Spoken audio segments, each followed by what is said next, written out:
नमस्कार दोस्तों, आइए जानते हैं उत्तर प्रदेश की 25 बड़ी खबरें सिर्फ 5 मिनट में। पर उससे पहले आप ये वीडियो कहां से देख रहे हैं कमेंट में जरूर बताएं।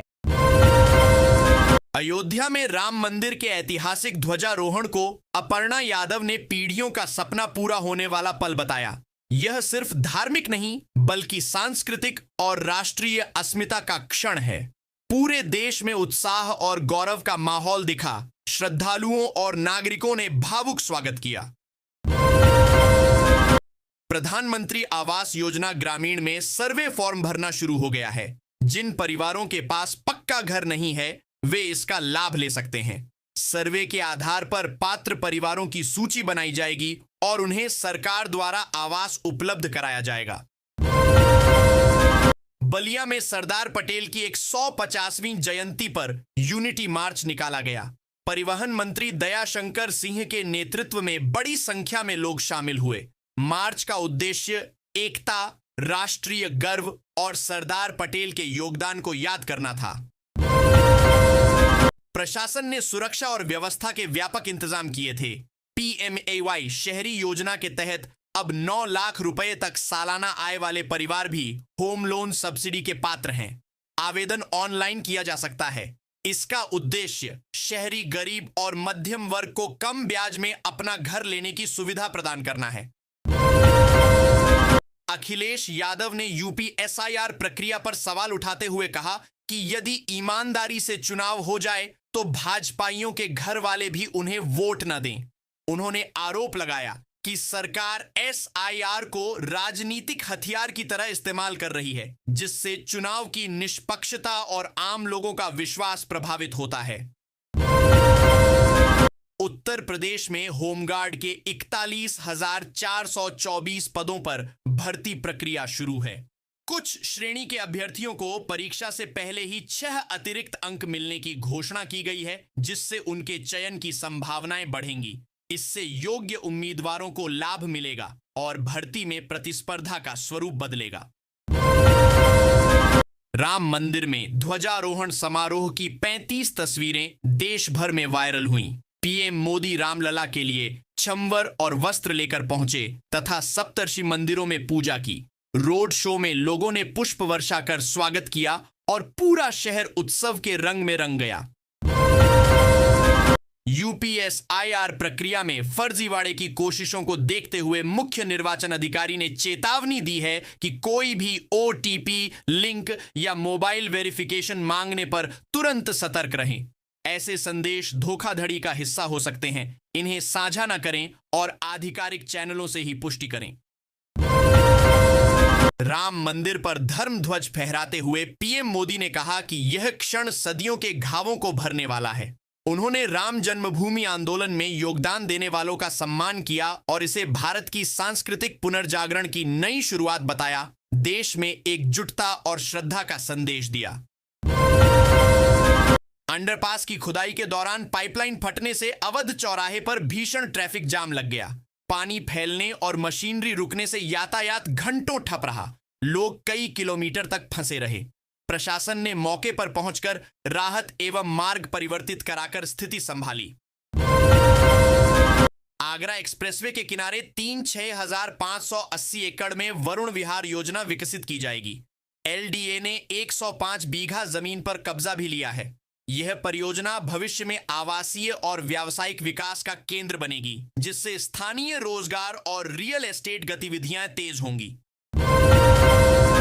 साप्ताहिक राशिफल में 24 से 30 नवंबर के बीच शुक्र और शनि का बड़ा परिवर्तन होने वाला है। मेष, सिंह और तुला राशि वालों को लाभ के योग बन रहे हैं। इन ग्रहों की चाल स्वास्थ्य, करियर और आर्थिक स्थिति पर सकारात्मक असर डाल सकती है। बिग बॉस 17 में फिनाले से पहले नॉमिनेशन टास्क के दौरान बड़ा बवाल हुआ। तान्या की गलती से मालती भड़क गई और गुस्से में उसने तान्या के गाल पर थप्पड़ मार दिया। घर में माहौल काफी तनावपूर्ण हो गया और कंटेस्टेंट्स 2 गुटों में बंट गए। दुबई एयर शो में तेजस विमान क्रैश के बाद भी कार्यक्रम जारी रहने पर अमेरिकी F-16 पायलट ने हैरानी जताई। पायलट ने भारतीय पायलटों के साहस और परंपरा की सराहना करते हुए भावुक बयान दिया। उसने कहा कि हादसे के बाद भी शो जारी रखना बड़े हौसले की निशानी है। अयोध्या में राम मंदिर खुलने के बाद टूरिज्म सेक्टर में तेजी से उछाल आया है। अनुमान है कि 2028 तक शहर की पर्यटन अर्थव्यवस्था 18,000 करोड़ रुपए तक पहुंच जाएगी। होटल, ट्रांसपोर्ट, रेस्टोरेंट और धार्मिक यात्रा से रोजगार के अवसर भी कई गुना बढ़ने की उम्मीद है। एसआईआर कार्यभार से परेशान एक शिक्षिका ने नौकरी से इस्तीफा दे दिया। उन्होंने पत्र में लिखा कि न तो शिक्षण कार्य ठीक से हो पा रहा है और न ही बीएलओ का काम संभल रहा है। लगातार दबाव और अतिरिक्त जिम्मेदारियों के कारण वे मानसिक रूप से अत्यधिक तनाव में थीं। अहमदाबाद में खास तौर पर राम मंदिर के लिए तैयार की गई धर्म ध्वजा को पीएम मोदी ने फहराया। 22 फीट लंबे इस झंडे पर कल्प वृक्ष, सूर्य और ऊं का चिन्ह बना है। इसे 10 कारीगरों ने 25 दिनों की मेहनत से तैयार किया, जिसकी खूबसूरती खूब चर्चा में रही। हरियाणा में एक महिला को खरीदकर जबरन विवाह कराने के मामले में मुख्य आरोपी को बांदा से गिरफ्तार किया गया।